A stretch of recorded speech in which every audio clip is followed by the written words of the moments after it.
So I thought I'd give off a bit of a disclaimer before actually starting this video. Originally, I was going to have my Dream Stars review be the final precure video on my channel, but unfortunately, that's not the case. On the exact same day that I posted the original HUGtto video, it got hit with 3 copyright claims from Marvelous Incorporated. I pretty much showed off like 7 songs, each of them being under 10 seconds so that I wouldn't get hit with copyright claims. But unfortunately, Marvelous, being a fraudulent company, decides to claim the video anyway, and now I was hit with 3 copyright claims. So, like always, I try to fight these claims by submitting a dispute on each and every one of them, but unfortunately, those disputes were rejected as they still think that my video is not suitable for, monetization, even though I'm not really monetizing the videos, but they're saying that the claims will still remain on the video.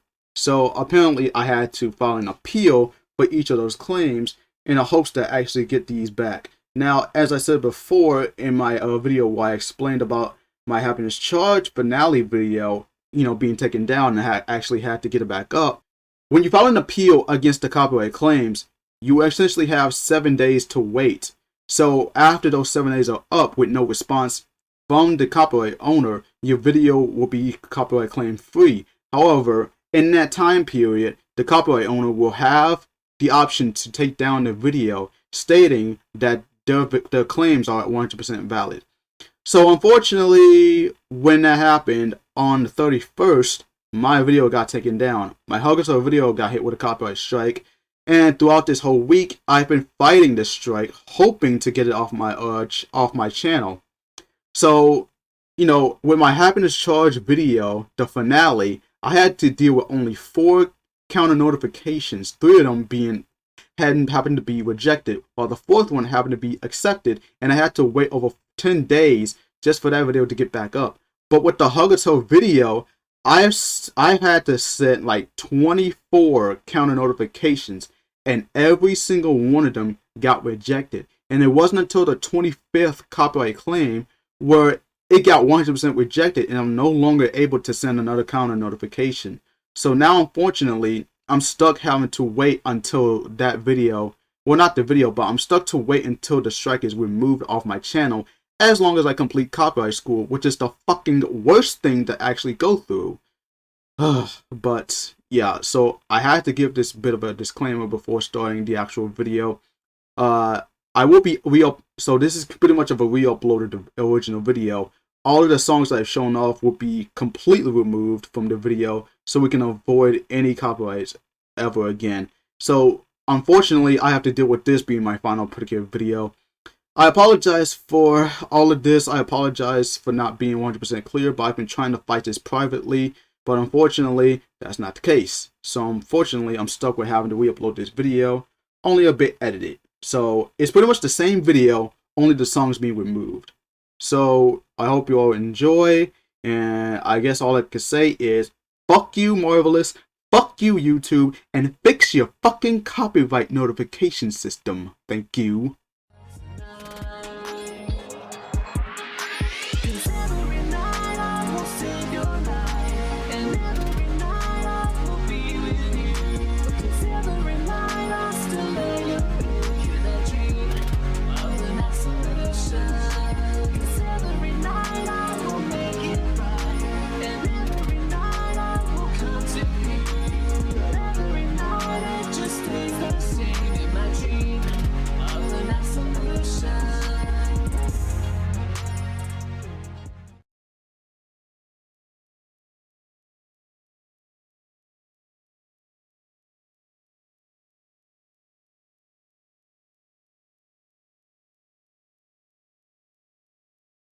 HUGtto Precure is the worst Precure season I have ever watched. I'm not kidding. Everything about this season, from the time travel to the plot holes to the inconsistent pacing and unnecessary moments that didn't need to be there in the story in the first place. It's just a train wreck. I've never watched a season that can be this bad and that have a lot of potential only to be thrown away. This season really became a massive step back from Precure, which was a fantastic season in my eyes. I've never had that much expectations for HUGtto, but I didn't think it would be this horrendous. And I know some of you who are watching this right now really loves HUGtto a lot, and I can 100% respect that. But I'm warning you right now, this is going to be a very long review, possibly 1 hour. You all have been asking me for so long on why I don't like this season, and now's the time I fully answer this question. I'm not going to sugarcoat any of these issues. I need to share my thoughts and explain why this season should be number 1 in the Precure Hall of Infamy. But I would like to get a few things out of the way before starting this review. Despite my thoughts on certain things in the franchise, I'm not a negative person. I'm mostly a positive hardcore Precure fan. I've watched every single season of Precure. I've watched almost all of the movies. I even played almost every single Precure video game. I've been a fan of Precure since I was 15 years old watching Happiness Charge Precure, which is my favorite season of all time, no matter what negative or false claim assholes would make on this season. I know, I'm biased towards it, even today, almost 8 years later. Still, even though HUGtto pissed me off heavily, I do have legitimate criticism towards it. So I'm coming into this video telling you all this because I want you all to understand where I'm coming from. I saw potential in this season, as I said before. I didn't want to hate this season. I really wanted to like it. And the people of Toei have really made some amazing seasons in this franchise. And I couldn't imagine just how much they tried to make this season as ambitious as they could. But even so, I had to see it through to the end. And it was such a letdown. And people gave me shit for calling it awful before. But whatever. Goku Genyo everyone, the Starlight Let's Player is here. And it's finally time I fully explain to you all why HUGtto is an awful season to me. What better way to do this than on this 5th anniversary? I swear, this was not planned out, okay? I just had to get this review out of the way. Now you're probably asking if there are things that I like about this season. And the answer to that is yes. This season is only 85% terrible, but the 15% isn't that bad. So why don't I first talk about the good things about HUGtto?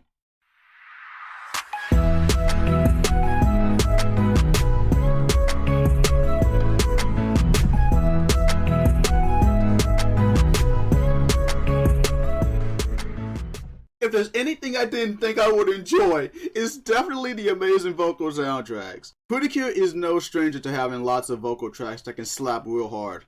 I praised Happiness Charge's vocal soundtracks a lot in my review of that season. I stated that Tropical Rouge's vocal album is pretty good. But I wasn't expecting so many bangers on the HUGtto vocal albums. These albums are really good. Could have gone without the 4th track of the Cheerful Songs album, The Magic of Holding One Tight. That is easily the worst song out of the 18. But everything else is awesome at best, decent at worst. I love the production in these songs, the diversity is really strong, and even though I dislike the season a lot, I can say that HUGtto's vocal albums are pure fire. The producers really did their thing constructing these amazing songs, and the vocalists are also amazing with these songs as well. Rock on, HUGtto! Okay, aside from the music, some of the characters are ones that I actually enjoyed. Firstly is Homare Kagayaki, aka Kiritole. Homare was a character that I misunderstood in the past when watching HUGtto. But you know, I want to say that the way they executed her debut was amazing. She was a talented figure skater back then, but on that tragic day she would end up missing a jump, injuring herself in the process. This would end up ruining her career, and she hasn't recovered from her past trauma. So much so that she couldn't even find the courage to jump up and reach for the future crystal in episode 4. However, thanks to Hana and Saya in episode 5, she was able to overcome her trauma and ended up becoming Kiritole. And I was a bit skeptical about her theme at first, but it makes sense. And even though her other episodes were okay, episode 32 really did it for me. Not just because it did The Little Mermaid instead of a Cinderella for the 3rd time, but because of how cute Homare was as a mermaid, as well as bringing up a subplot later on. I also like the fact that she was able to get back into figure skating. It was such a wonderful thing for her to do. And as for her love for Harry, let's just say she was a bit of a tsundere when it comes to being around the guy. Though it wasn't until episode 32 where for her love for Harry would really become apparent, even if she was trapped in a fairy tale. But I think she handled the rejection well in episode 43. Even after finding out that Harry loved somebody else back in episode 32, she still decided to get it off her chest, just so she can fully focus on her figure skating performance. I even like the fact that she was by Hana's side as she gave birth to her child. So with all of that being said, I think they've really done Homare justice, and now she's my second favorite character in this season. Next is the android girl herself, Lulu Amore, aka Kira Amore. Since her backstory is linked with Trom, I think it's important to talk about the story of how she was created. Dr. Trom was originally a happy man who had a beautiful daughter. However, things went south when a tragedy hit, contributing to the loss of her daughter. Later on, he would become one of the earlier members of Kriyasu after being recruited by the main boss himself, George Karai. And years later, he would create a female android in the hopes of soothing the pain of losing his only daughter. And her name would be Lulu Amore. Unfortunately, shit wouldn't go so well because she was unable to understand the instructions given to her, to the point where Tron regretted giving Lulu freedom due to all the trouble she caused, as well as not being able to understand humans. So he ended up giving her to Kriyasu and would distance himself from her. She would end up being a part-timer for Kriyasu, mostly being under Papo's wing. Given how she was introduced, I do find her moments as an emotionless android to be somewhat interesting. Like in episode 7 where she took over Papo to fight the Cures when she was on a date. It was pretty enjoyable. I even liked the fact that she was in her little UFO. In a way, it was actually really adorable. However, her emotionless phase wouldn't last longer because she would soon pick up certain human emotions on her own. Like in episode 13 where she would get surprised by Hana hugging her. Or in episode 14 where she would pick up on competitiveness after rivaling Saya in a daycare center. And in episode 15 where she runs into Emuru and befriend her. She would get angry at Emuru's older brother Masato after hearing him criticize her for playing the guitar, believing that it's a boy's thing to do. And in episode 16 where she would feel guilty for taking Homare's pre-heart and ended up giving it back to her. So yeah, I think the pacing of her developing emotions was a rather healthy pace. It didn't feel too fast, nor did it feel too slow. And despite being shut down by Papo and having the majority of her memories wiped out, she still ended up regaining her memories with Hana and the others. Yeah, the writer didn't hold back on Lulu, and I'm glad they didn't. She's easily the best written character in this season. I fucking wish they didn't pull that Deus Ex Machina bullshit in episode 20 just for her to become Kira Amore. I'll explain more on that when I get to Emuru, but aside from that, her Cure form is absolutely gorgeous. From the hairstyle to the lipstick to the design, just everything about it is really good. But with how it ended with her, it's okay. She eventually says her goodbyes to her friends and would head back to the future. 12 years later, Lulu was reinvented by Trom, this time as a little android girl. But because her memory was reset, she couldn't remember Emuru, who's now 22 to 23 years old. I'm a bit iffy with her being reborn as a kid this time, but I don't mind it that much.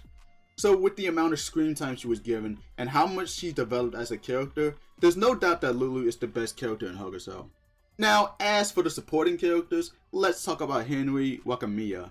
Henry is a French-Japanese boy who was Homare's skating partner since her childhood. Years later, he would return to Moscow in an attempt to bring Homare back.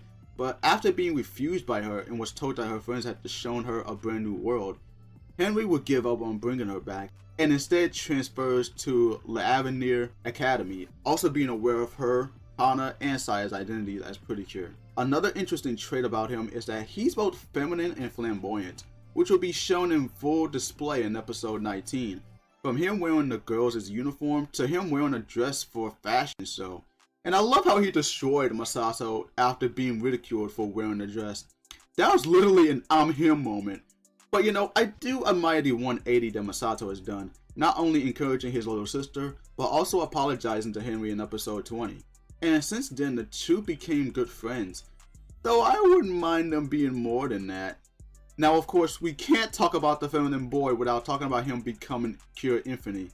In episode 33, Listo gave Henry a card, attempting to recruit him to Kriyasu, knowing that he's been developing some negative feelings. That being the changes he's developing as he continues to grow up. And if that wasn't bad enough, he was also witnessing pain in his foot. But even with all of this happening, Henry would decline Listo's offer to join Kriyasu. Then in episode 42, he got caught in a car crash and is unable to participate in his last figure skating competition. This would cause him to fall in despair, giving Listo the chance to turn him into an Oshimida. However, after being given support from the Cures, he was not only able to break free, but would also transform into Cure Infinity for a short amount of time, making him the first official male Cure in history. As I said many times, I kinda wish they would have introduced this a bit earlier in the show, but I still enjoyed that moment because not only was it wonderful, but it felt like a little experiment of what's to come in the future. It felt like they were testing the waters with Cure Infinity to see how well it would turn out for a boy to become a Cure, and I'm glad they did this. This also ties in with the message in episode 19, boys can be princesses too. So this was a smart move that they did. I'm not afraid to say that Henry is the best supporting character in HUGtto. He has a good amount of screen time, a good amount of development, and at the end of the season, he got back into figure skating, which was a great ending for him. Now let's talk about the allies of the Cures. Harry.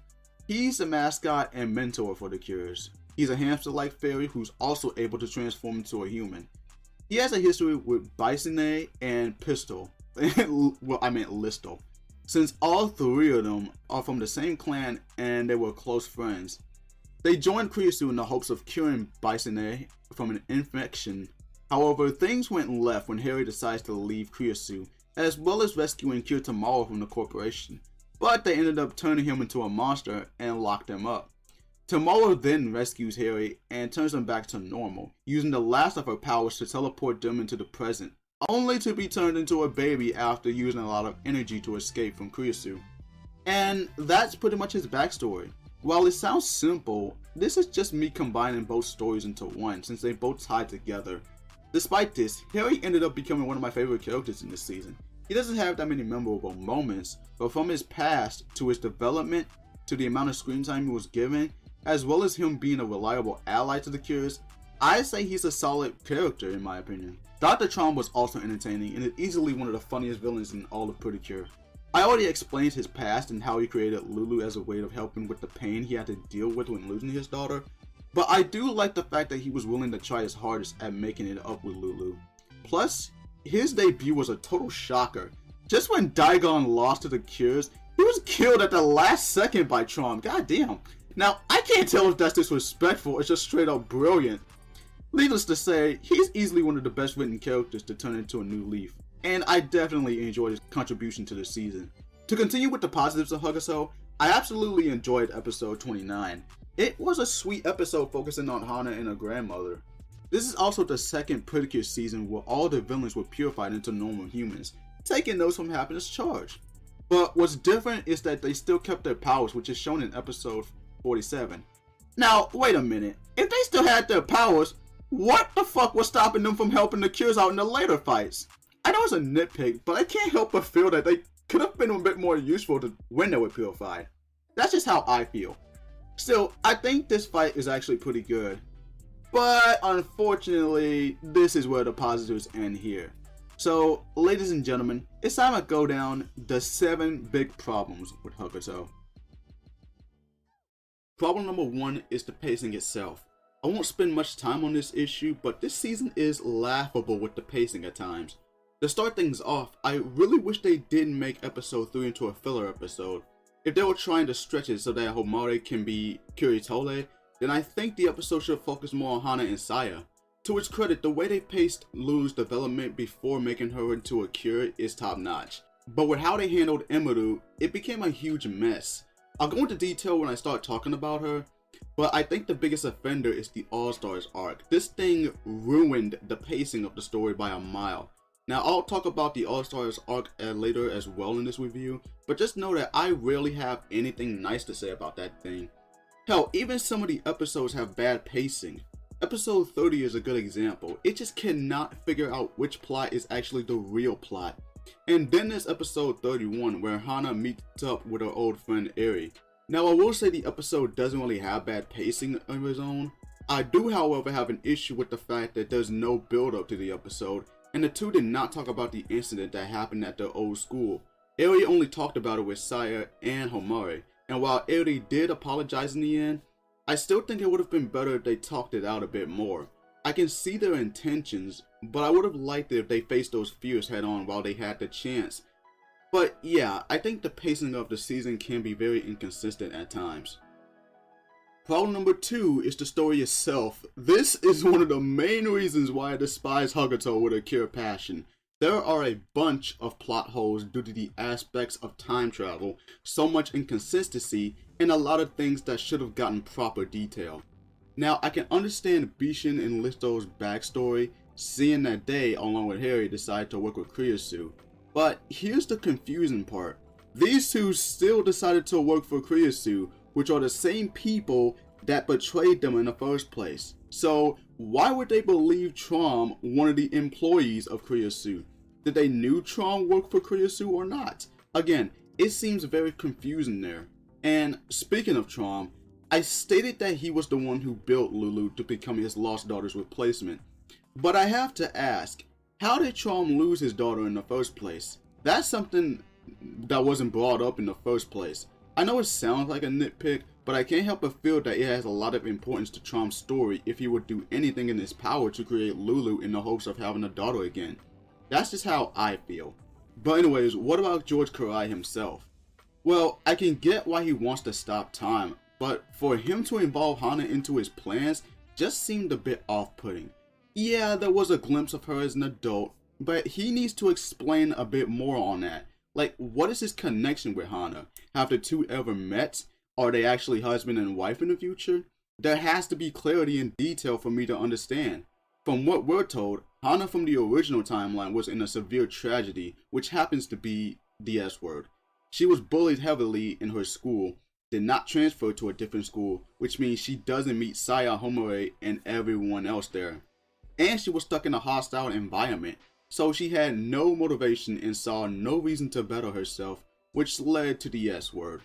This means that without Hana transferring to the school in the other timeline, Saya would have been pressured by her mother's expectations, Homare would have continued being a delinquent, Masato and Emiru would have still been under their grandfather's harsh restrictions, and to top it all off, there would never be precure in the timeline.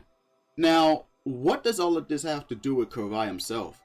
Well, during that tragedy, it motivated him into stopping time, which led to the events happening in the present timeline. Now, this isn't as bad or as confusing as the Goku Black arc in Dragon Ball Super, but I don't really find his motivation in freezing time to be 100% understandable. And while I do understand what led to him doing this, that doesn't excuse the predatory behavior he's been developing towards Hana. Also, why the fuck would he need to go through all of this just to change the future? Couldn't he just travel back to the point where the incident almost happened so that he could do a small change to prevent this tragic event? Like, I don't understand how anyone could think that time travel would be a good idea. Lots of media have had a lot of time travel elements that can never work so well most of the time. Samurai Jack can get away with it, Sailor Moon can get away with it, hell, even Sonic 06, one of the most infamous video games of all time, can get away with it. Oh, and I'll talk about episode 48 later on. But yeah, this story is such a disappointment. There's not enough detail added into the story for me to enjoy it. And there were no real backstories from Poppo and Daigon. The same can goes for Jellos and her useless servants. Actually, let's get this out of the way. I will say that characters like Poppo and Jellos didn't really add much depth to their characters. In a way, they just act as a fan servicey type of villainesses and doesn't even contribute much to the story. Problem number 3, the questionable scenes. I know this is meant to be more mature than the previous seasons, but still, this is a show for kids. I can get past the swearing in these shows, I can get past Cure Berry smacking some sense into Cure Peach in the Fresh movie, I can get past those questionable but funny scenes in Hardcatch because it's obviously the most funniest Precure season of all time. Hell, I can get past Cure Heart her bloody shoulder in the Doki Doki movie. But all of that doesn't compare to these scenes here. The reason why I consider them a problem is because they try too hard to make it into a mature season for kids to watch, but end up failing in the process. Let's talk about episode 27, where Hana Sensei decided to work at her dad's store to learn how to be a father, because his wife is soon about to have a child. Now, that alone I don't have a problem with, and it's still a good episode. My only issue with the episode is the sounds being made throughout the delivering process. To me, it was uncomfortable hearing this throughout that scene. Now granted, they don't exactly show the birthing scene unlike with episode 49, because they actually showed Hana giving birth to Hugami. Look, if you have no issues with this, that's completely fine. I just find it uncomfortable in my opinion. Episode 30 ain't off the hook yet. Now, as if adding 3 plots into one episode wasn't bad enough, they had to make a Marilyn Monroe reference. That alone I have no issue with. But to have HUGtto dress up as the woman herself is just unacceptable. Especially since the fact that she's under a vent. Like, what the fuck? And to see Homori acknowledge something like that, it just makes it even worse. And I cannot believe people don't really speak up on this kind of weird shit.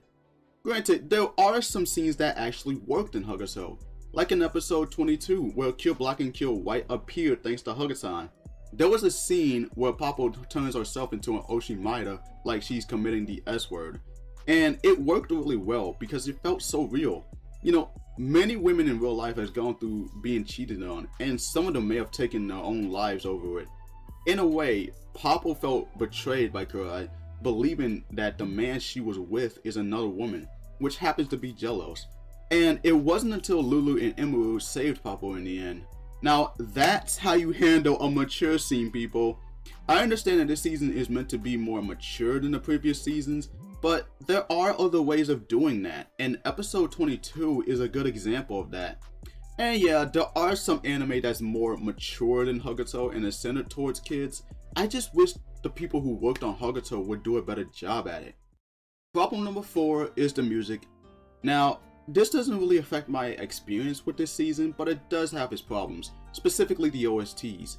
Now, the first OST has a total of 35 tracks, while the second has a total of 42. So that's a whopping 77 tracks altogether. Oh yeah, I know. I've listened to every single one in one setting. And sorry to say this, but I don't really like both of these soundtracks at all. I've only enjoyed 10 out of the 35 tracks in the first OST, and 5 out of the 42 tracks in the second OST, which is way worse.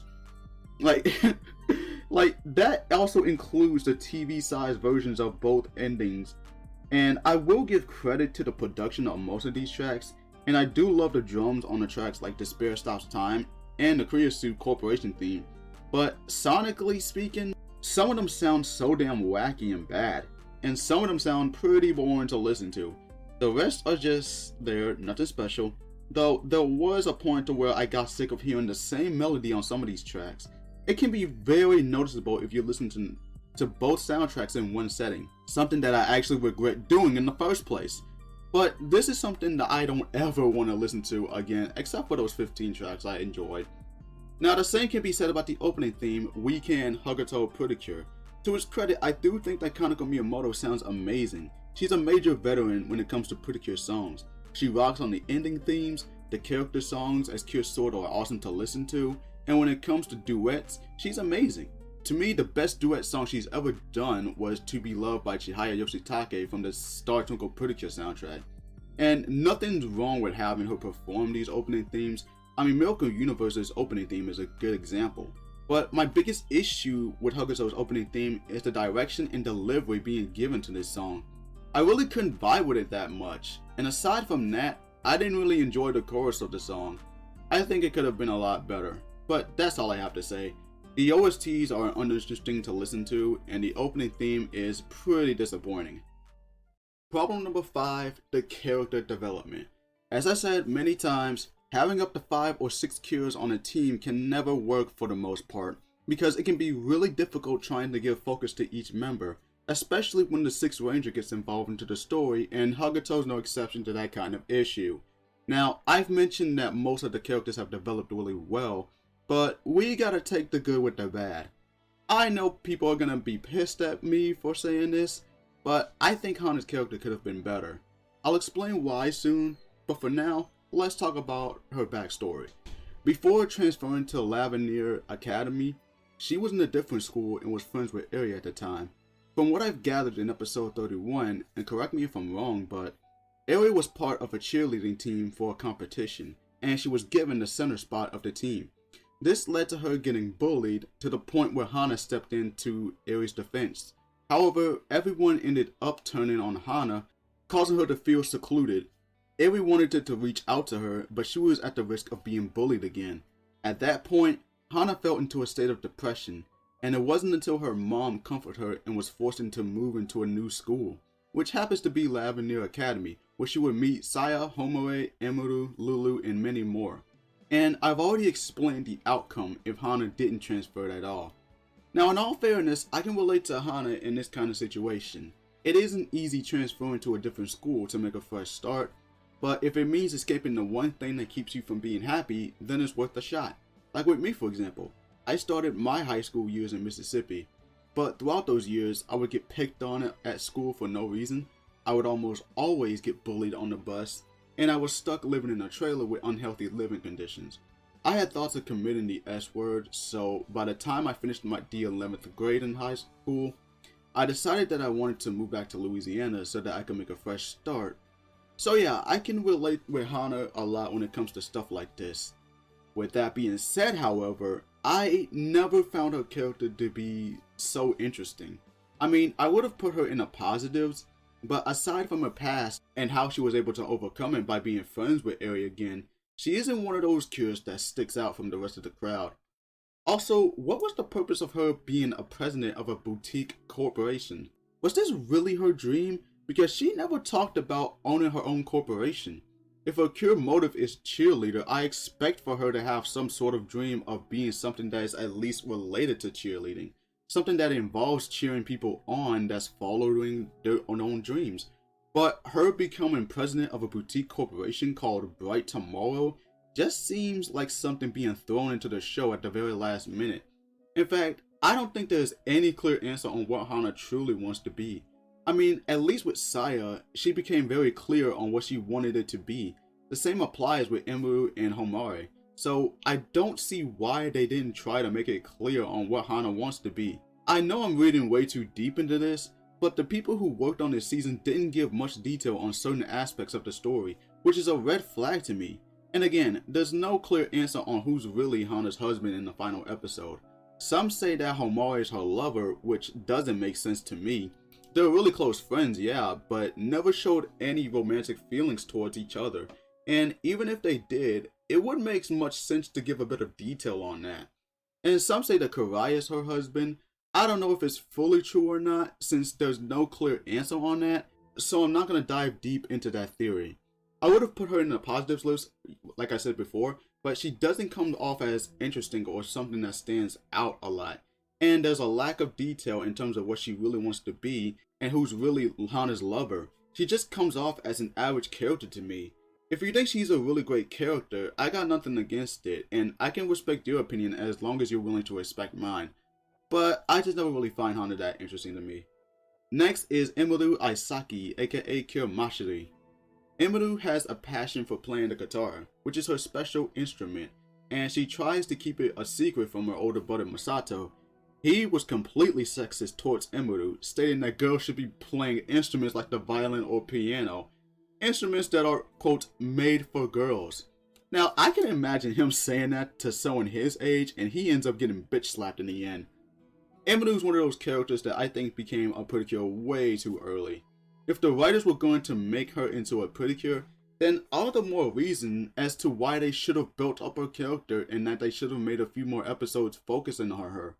Yeah, there was episode 15 where Emuru saved someone, and I understand that she wants to be a hero after being saved by the precure in episode 11, but this wasn't enough to build up her character.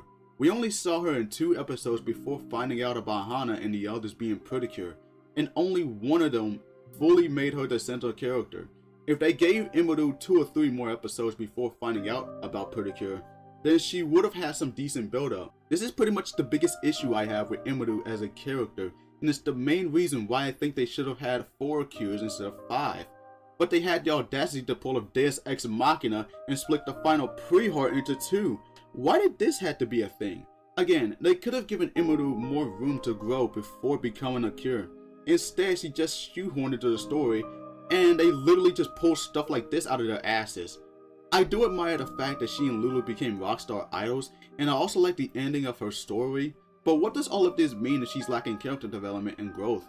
As such, she just comes off as a character that is likable at best, but lackluster at worst. And now let's talk about the last main character and the second member of HUGtto, Saya Yakushiji, aka Cure Ange. Yeah, I really wish they would have come up with a better name when creating this character. We already have a Cure Ange and HUGtto. There was no need for a second. But aside from that, I used to consider Saya as my least favorite of the group. There isn't much of a backstory for Saya, but apparently she has an acting background as a kid when she got the lead role for a vegetable commercial a long time ago. We were also introduced to Ranzai Ichijo, who is totally not a clone of Ranko Ichijo.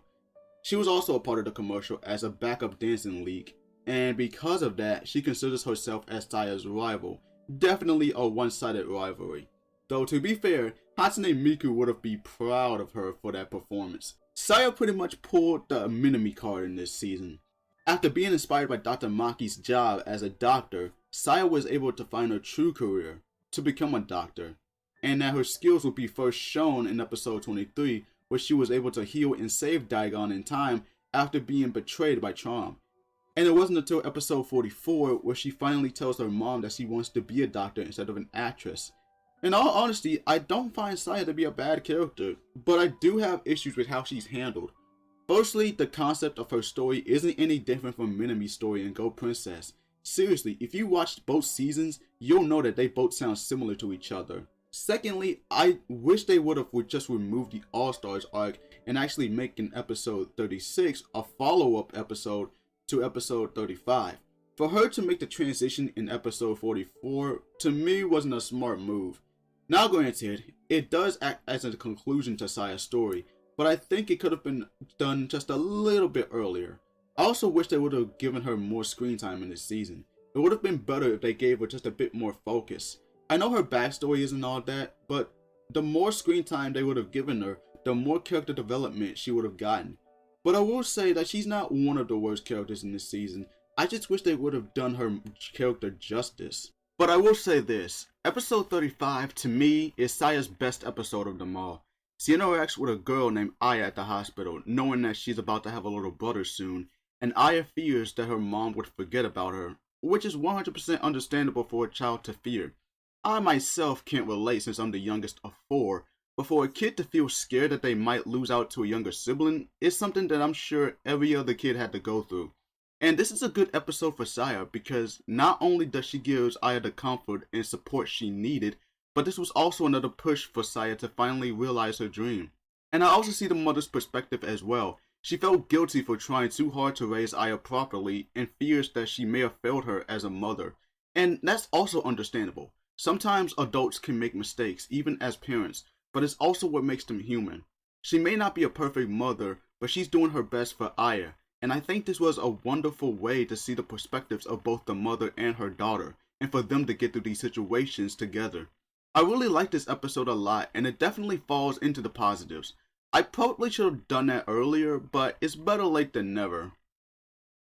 Problem number 6, the All-Stars arc. Now I've tried to be fair with all the other episodes as well as the other problems that I have with this season, but I have nothing nice to say about episodes 36 and 37. They are clearly the worst episodes in HUGtto. I hate everything about this arc.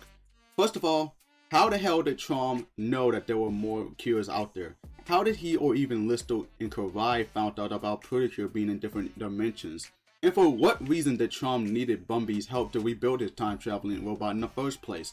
He's the one who built it in the first place, so he should be able to build it back. And since we're on that topic, why did Bumby agree to help him in the first place if he completely changed? These are things that I wish they explained. But my biggest issue with this arc is the fact that it exists. Why is this even a thing? The All-Stars memory is one thing, which I'll review later. But why make a whole arc as a way of promoting the damn movie? Episode 22 is fine enough, but there was no need for stuff like this. It completely wrecks the pacing of the show, something that I've already criticized.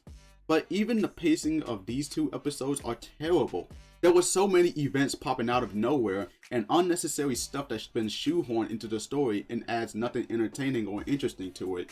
And I wouldn't even call this canon to the whole story. Hell, I wouldn't even call this canon to the whole meta series. The All-Stars movies are their own thing. That along with the All-Stars series doesn't even tie in with the shows themselves. Not even All-Stars Memories. Otherwise, the whole Precure series itself will be so inconsistent. Either way, these 2 episodes shouldn't have existed in the first place. It's just there for nothing but fan service and hype. Problem number 7, the final battle itself.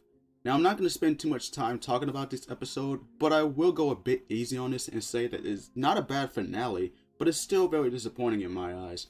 Firstly is the battle between Yale and Karai. With the way this fight was going, it felt like Yale was actually trying to save the poor dude, and I can respect that.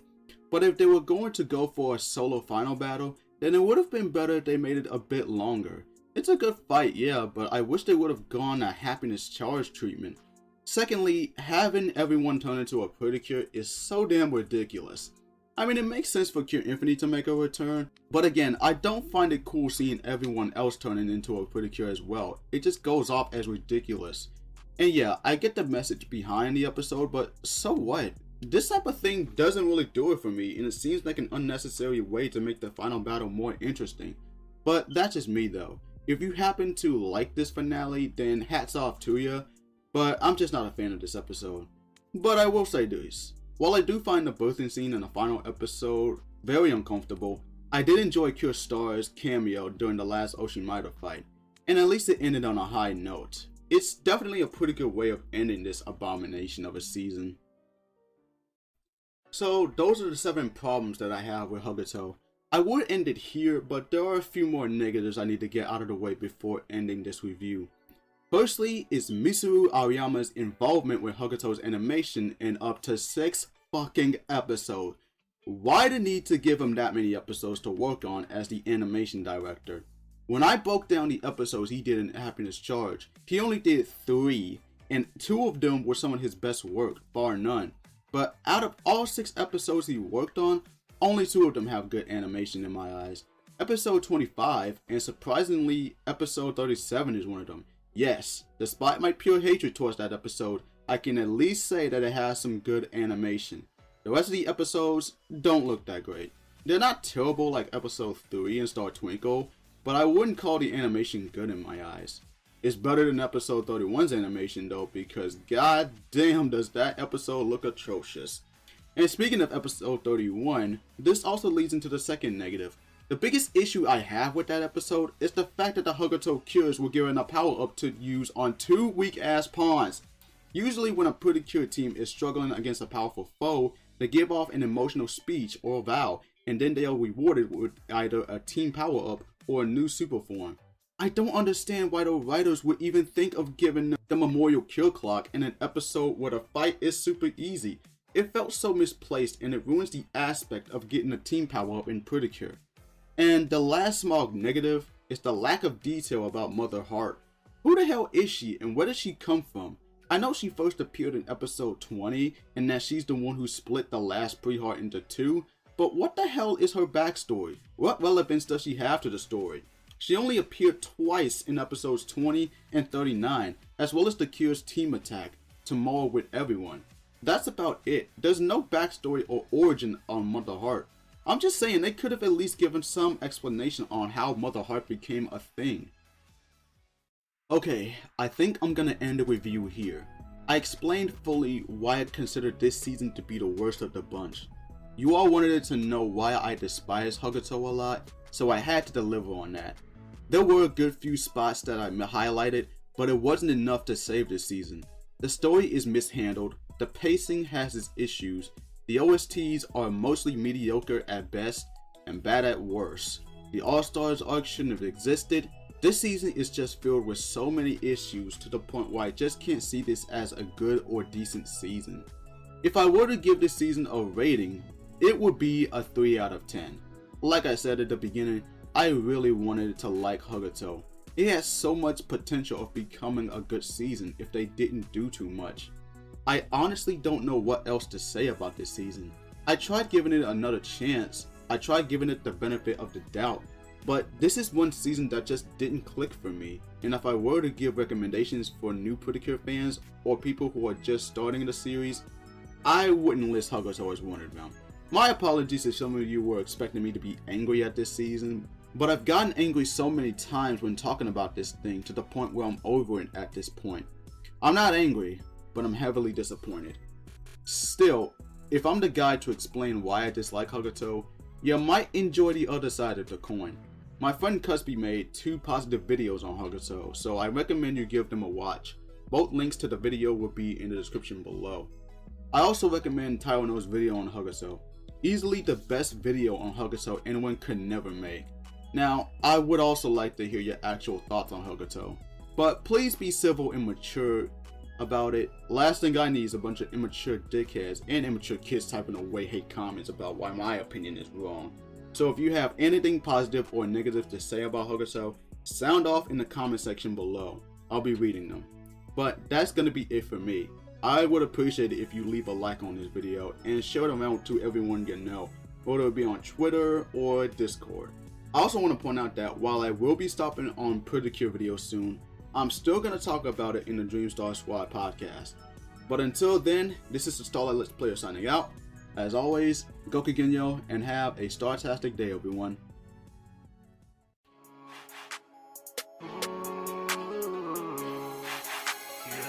I knew I would fulfill my dream, yeah. They knew I started from the bottom, now I made it, yeah. The possibilities are endless, yeah, I say, yeah. I got the rules and I got everything I need, yeah. And now I'm chilling with a pretty gentle lady, yeah. She got a kinda gentle personality, yeah. She got them curvy hips and a booty for booty.